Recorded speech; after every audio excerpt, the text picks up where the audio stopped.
Morning. Morning. All right, so hopefully this clicker works for the PowerPoint. It worked. There we go. Okay, so today's youth message is entitled Dogs, Cats, Horses, and Love. And I want to give credit where credit is due. The information about these particular animals, dogs, cats, and horses today, is not from my own mind. It actually was given to me by Dr. Rachel Blakey. She's a practicing equine vet down in Maryland. I worked with her for about a month and a half, and she shared this information with me, and I thought that would make a wonderful youth message. And so I hope you enjoyed as much as I enjoyed it.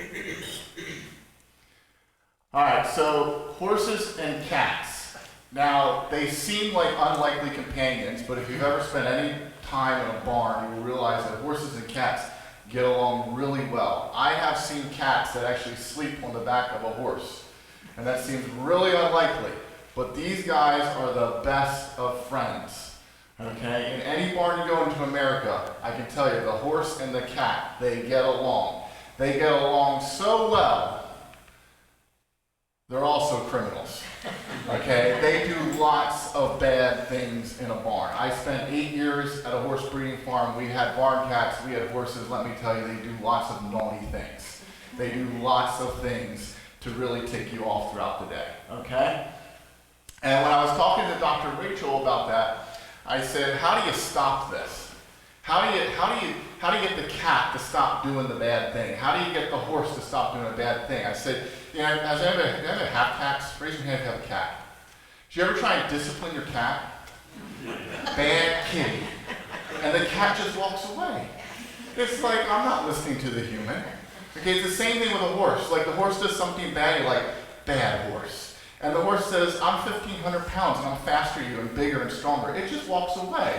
It says, I'm not listening to you, the human. So horses and cats, they don't listen to us if we try and discipline them. And I asked Dr. Blakey about this, and she says, that's because they know where the discipline is coming from. It's you. They're not going to listen to you. The cat knows it can run away, it can climb. The horse knows it can run away. I said, how do you stop it? She says, it has to be like an act of God. The horse or the cat, they can't know where the discipline is coming from. It's got to come out of the sky like a bolt of lightning and just hit them, and then they'll never do it again. This is why some people get the cat to stay off a sofa. They put a zapper up there, the cat jumps up, gets zapped, and it's like, I'm never doing that again. Okay, so horses and cats, you can't discipline. They can't see where the discipline is coming from. It has to be like an act of God, like a lightning bolt. Well, what about dogs? Okay, because dogs do bad things. Jim, does Oreo do bad things? Yep. Okay. Can Oreo speak for himself? I know he's here. He's staying rather quiet right now. All right, so dogs do bad things. But dogs are different.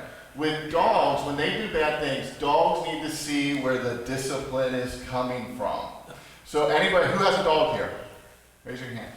Okay, so if you have a dog, when you discipline your dog, you go up there and say, bad dog, right? And the dog gets that look on its face, and it tucks its tail under it, right? And it gets really like, ooh, like I did something bad, it's very sad. And the dog doesn't do it again. The dog has to see where the discipline is coming from, unlike the cat or the horse. Now, why? The question is why? Because let's face it, dogs and humans have a very unique relationship. Now, anybody who's had a dog can tell you that this relationship is one of a kind. It's different from any other human-animal relationship in the world. Whether it's love or not, that's a topic of debate. I'm a dog owner. I'd say it's love. Okay, there's a distinct emotional connection between the human and the dog. Dogs are man's best friend for a reason. And the reason the dog has to see where the discipline is coming from, because the dog loves you and it wants to please you. So it needs to know I did something wrong. And it needs to know, hey, I want to do better the next time. All right? And not saying that cats and horses don't love us, but let's be real here, okay? Cats and horses don't have the same relationship that we do with our dogs, okay? Now you can extend this thing one step farther, right? In the Old Testament, people feared God.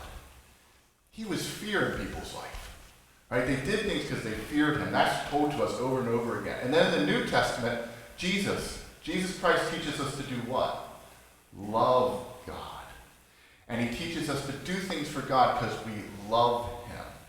And I can tell you that as a kid, one thing I had to learn for you younger folks here, that a lot of times when you have your parents, you do things to like, now I'm in trouble. But there's a maturity point in your life where you actually have to grow up and you have to say, you know what, I'm doing this because this is the right thing to do. And I want to do the right thing. And that's a big development step for every kid, where you step over, hey, I'm not doing this because I'm worried mom and dad will get angry at me, or my teacher will get angry at me. You're doing it because I just want to do it to make them happy because I know what the right thing to do is. All right? And the same thing happens with God. The same thing happens with God. If we think about it, there's always that question in catechism where somebody says, well, if we're not saved through acts, right, we can't work our way into heaven.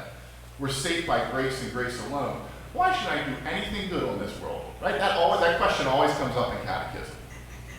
And the answer is sanctification.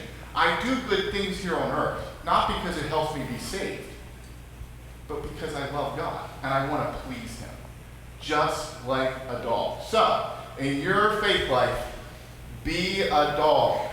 Don't be the kitty cat or the horse. Amen. Thank you.